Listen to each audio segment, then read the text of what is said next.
This vehicle's windshield wiper washer system is designed to enhance the driver's visibility, especially during inclement weather.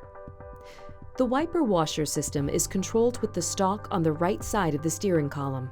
To use the washer function, pull the stalk back toward you.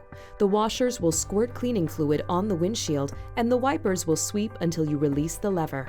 Raising the stalk to the mist position will run the wipers at high speed as long as you hold it there. The first position below off is labeled auto for automatic operation.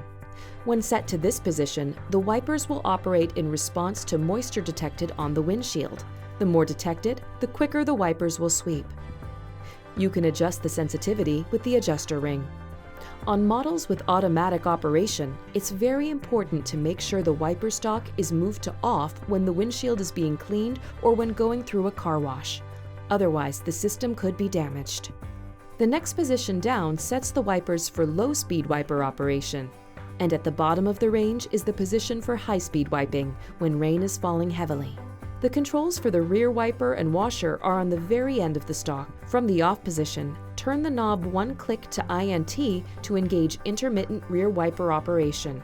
With another click to on, the wiper will operate continuously. And the washer can be engaged at either end of the knob's range to squirt cleaning fluid on the rear window for as long as you hold the knob in that position. Clear?